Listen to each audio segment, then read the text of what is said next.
এবার লকেট চট্টোপাধ্যায়ের একটা মন্তব্য শোনাবো। রাজ্য নেতৃত্বে কিন্তু লকেট চট্টোপাধ্যায় একেবারে ক্ষুব্ধ, দিল্লির সুখ্যাতি করছেন, কিন্তু প্রশ্নের মুখে বাংলার নেতারা প্রশ্নের মুখে।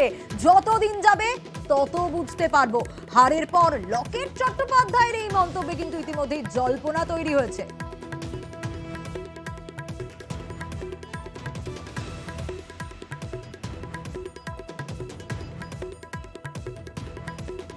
মৈত্রেয়ী আমাদের প্রতিনিধি রয়েছেন আমাদের সঙ্গে টেলিফোনে। মৈত্রেয়ী, খুব স্বাভাবিকভাবে এই প্রশ্নটা তো উঠছেই, দিল্লির নেতাদের জন্য সুখ্যাতি করছেন।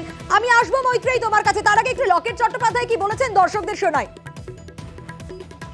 একটা কথা বলতে পারি যে কেন্দ্রীয় নেতৃত্ব কিন্তু প্রচুর পাশে দাঁড়িয়েছিলেন। রাজ্যের বিষয়টা মানে অনেক কিছু জিনিস আছে, সেগুলো আমরা কথা বলবো। কেন্দ্রীয় নেতৃত্ব, রাজ্য নেতৃত্ব নিশ্চয়ই সব কথা তো হয় না, কি আছে আস্তে আস্তে, মানে এত তাড়াতাড়ি সবকিছু আসে না, অনেক কিছু সময় লাগবে আসতে।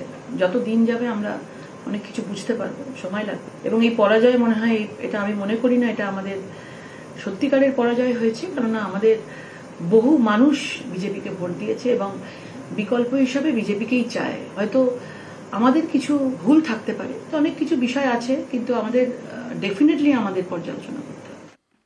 মৈত্রেয়ী আমাদের প্রতিনিধি রয়েছেন আমাদের সঙ্গে। মৈত্রেয়ী, রাজ্য নেতৃত্বের দিকে ইঙ্গিতপূর্ণ একটা মন্তব্য, তার মন্তব্যে তো জল্পনা তৈরি হবে, কারণ দিল্লির নেতারা, কেন্দ্রের নেতারা অনেক সাহায্য করেছেন, আর রাজ্য নেতৃত্ব।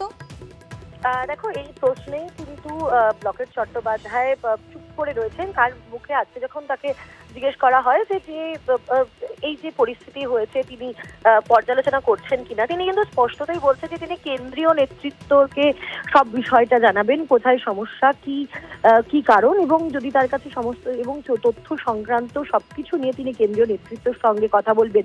এবং বারবার তার কথায় কিন্তু কেন্দ্রীয় নেতৃত্বর ভূয়সী প্রশংসা শোনা গিয়েছে। সেখানে যখন রাজ্য নেতৃত্বের প্রসঙ্গ উঠেছে তখন কিন্তু তিনি বলেছেন যে রাজ্যের নেতৃত্বকেও কিন্তু ভাবা উচিত যে কেন এই আসন কমলো এবং কেন হারের দিকে এতগুলো আসন কমে গেল এবং পার্সেন্টেজ অফ ভোটের ক্ষেত্রেও কোথায় সমস্যা হলো।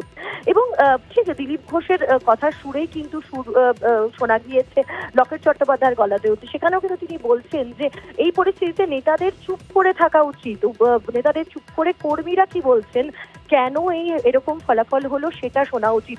ফলে কোথাও গিয়ে প্রশ্নটা উঠছে যে কোথাও গিয়ে কি নেতারা, অর্থাৎ নেতাদের কোনো অংশের দিকে কি তিনি ইঙ্গিত করছেন যারা কর্মীদের কথা শুনতেন না, বা কর্মীদের যে একদম অন গ্রাউন্ড যে সমস্যার কথা সেইগুলো কি তাদের কাছে কি পৌঁছাতো না। এবং শুধু সেটাই নয়, তারপরে যখন তার আসনে হারের সম্পর্কে প্রশ্ন তোলা হয়, হুগলির আসনে, যে হুগলির মানুষ কি তাকে ছেড়ে দিলেন, সেক্ষেত্রেও কিন্তু তিনি বলছেন যে নাকি এখানে অন্য কোনো কনস্পিরেসি ছিল।